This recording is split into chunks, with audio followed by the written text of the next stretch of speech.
Hello, everybody. This is Ken Double, president of the Atlanta chapter of the American Theatre Organists Society. And as you just saw a moment ago, we are anticipating a delightful visit on Sunday, July the 16th at 3 o'clock at Stephenson High School in Stone Mountain with a wonderful young player by the name of Brett Miller, who will be coming down from the Eastman School in Rochester, New York, and his home base in Eastern Pennsylvania to play our chapter program on that Sunday afternoon. And so, via the magic of the internet and a little consternation on my part personally, we are able to say hello to Brett Miller and good morning. And I hope we haven't, people are going to see this any time of the day, but we hope we haven't had to awaken you at a crazy hour of the morning to record this. Oh, no. I got my coffee and we are bright and awake. The sun's out. Everything's going just swimmingly. So bright-eyed and bushy-tailed. So yeah. A little background about Brett Miller. Let's first of all, what a friend of mine used to call the Dun and Bradstreet. Let's talk a little bit about where you were born, where you grew up, how you got interested in music in the first place.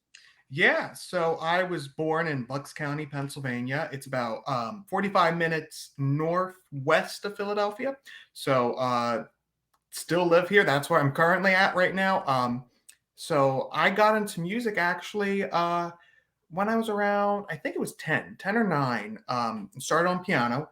My brother played, and just naturally I wanted to, beat my brother. It's out of spite as anything. So I picked up piano, and out of a weird, just interest, I saw a pipe organ. And it was because we moved to a new church, and, I kind of knew what a pipe organ was. My family went to the Radio City Christmas show every year. So, I knew what an organ was. I knew what a theater organ was before I knew it was a theater organ. And we moved to a new church, and I saw the pipe organ, and I asked our music director there if I could take lessons. And at that same kind of moment, it's a bunch of stuff that came together all at once. I actually saw Peter Kaczynski play Phantom of the Opera at Irvine Auditorium down at University of Pennsylvania. And that's where I got hooked on the silent film, which was kind of my introduction into the theater organ at that point. So a bunch of things that all kind of came together around that age of 9 and 10 that just got me into the theater organ without, really knowing I was going to get into it. And luckily I had a friend of a friend that introduced me to Ben Modell, silent film accompanist, and I took lessons with him, and he introduced me to Bernie Anderson, another silent film accompanist, who kind of also went, you should learn theater organ. And with that, I went to my first summer youth adventure, met Jelani Eddington, Donna Parker, Jonas Nordwall, Martin Ellis, all these, great theater organists. And that's kind of where that took off. So now what's interesting is there must be something in the water in Bucks County, because right down the road, and he played for us in June, is Ben Forstoffer, the 16-year-old who just kind of knocked us out. I'm kind of sorry you have to follow him, but that's all right. I know you're terrific, so you'll be just fine. But isn't it unusual that we find two young people just bowled away by the theater organ? I mean, it's really funny. He's going to the same high school as I went to, and went to the same elementary school as I went to. I mean, something's definitely in those pipes there. I think they don't change them. They have something in them. Yeah. He's only 10 minutes away from me. So, I knew Ben since he was, I think the first SYA he came to was down at Stephenson. And that's, we were on the same plane ride. So, yeah, but definitely something in the waters there. But indeed. So now you have made your way to the Eastman School of Music in Rochester, New York.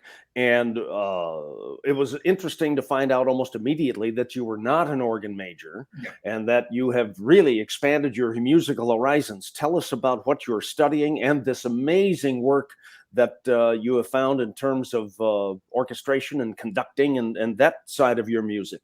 Yeah. So this is the ongoing joke, is what does Brett actually do there? I'm actually a music ed major in instrumental music education, with my applied music being in piano.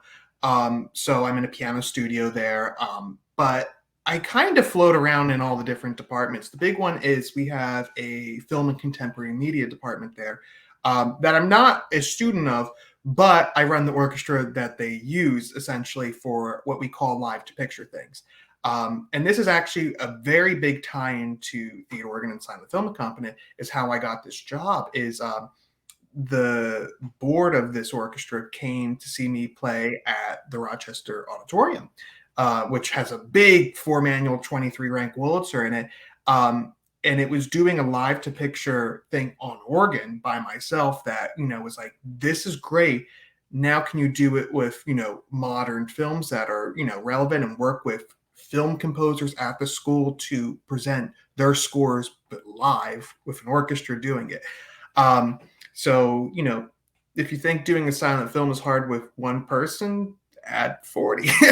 And keeping them together. I mean, there's a lot of modern things that I had to learn, how to work a click track, how to, organize an orchestra, which is in itself just something really interesting, and how to work with composers. I'm, kind of that middle ground. My official title is the artistic director of the Empire Film and Media Ensemble, which is the group's name. So, that could be anywhere from physically conducting the concert, rehearsals, to simply working with the school and logistics and, finding rehearsal spaces. So it's very much a big administrative part, but it was because I had the experience in silent film. And that's kind of how I got it, just because they knew, oh, you know how to work with a projectionist, and you know how to work with a theater, and you know how to work with, running in a show, So it's really interesting. Yeah. Who'd have ever thunk it? But that is fascinating. I remember seeing a screening of the great movie Casablanca here in Atlanta, and the Atlanta Symphony Orchestra played the score live to the film. Oh, yeah. And it was an absolutely astounding presentation and event in my life. I will never forget how awesome. Of course, it's the Atlanta Symphony, but then to see the coordination, and there wasn't a cue missed. No. And to think that maybe one of these days I'll see you conducting an orchestra doing that at some fabulous venue sometime. That's exciting. Yeah. Can you tell us a little bit, or is it a little bit too early perhaps, about what you might be playing for us on the page when you arrive in July? Ooh. No, I do have some ideas of what I'm doing. The one that I dug out was actually, for those theater organists out there, a John Sang arrangement of Beyond the Blue Horizon. With, we know that one. Oh yeah. So that one's that one I got the copy of. So it has a lot of Brett Miller in it, but there's one section that you just have to do, which that is, I think, on the page, with that being just such a snappy and jazzy instrument. It will work well on it. And I know you're incredibly busy. So in addition to coming down to play for us at Stephenson, what else have you got cooking? I know you're busy at the Colonial, and you're busy here, and you're busy at Boardwalk Hall on the Monster. Yeah. So this weekend's kind of fun. So I have today at the Colonial doing a pre-show before their annual screening of Jaws, which is just, you get to play 30 minutes of John Williams music, so I'm not complaining. And then literally tomorrow I'm back at Boardwalk Hall playing for a conference they have going on there.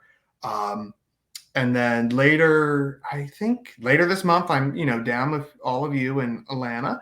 And then August back at the Colonial, do Metropolis, and the list goes on. It's keeping me busy, but I think the Boardwalk Hall is keeping me the most busy. I think I'm playing there over 20 some times, and I have to do I'm very glad to do a boat cruise with a concert with a fabulous organist, Thomas Gaynor, in 2 weeks, doing piano and organ duets with that organ, which means I'm on piano, and I have a Baldwin, which is luckily very bright to be heard in that room. So a lot of fun stuff cooking, and I keep on joking it's keeping me busy, but I wouldn't have it anyway. It's fun busy. Yeah, very fun busy. And I think I had a sub at ATOS up in Massachusetts a couple weeks ago, playing a film I've never done before. Uh-huh. And that was a, learn a film in 2 days, see how it goes. Oh my. Well, there you So, go. Well, that's but all right. When you're young, you can do these things. Listen, we're really yeah, thrilled to have you coming down. We're doubly thrilled, pardon the pun, to be able to provide these opportunities for young organists. And you have not seen the page since the SYA, and I think you'll be stunningly thrilled to be yeah. able to play what has become a terrific pipe organ. We look forward to your visit. And for all of you, we remind you that it is Sunday and it'll be July the 16th at 3 o'clock with this young gentleman, Brett Miller, at our Grand Page Pipe Organ. It is the chapter meeting of the Atlanta chapter of the American Theatre Organists Society. And you are invited. And hopefully you'll be so bowled over, you'll want to join our little band of merry music lovers and enjoy music at the many venues at which we have theater organs, the Strand in Marietta, the Plaza on Ponce, and occasionally, perhaps you get into the Fox to hear Mighty Mo. And on the 16th, Brett Miller at our Page organ. Thank you for visiting with us here, and we'll see you on the 16th.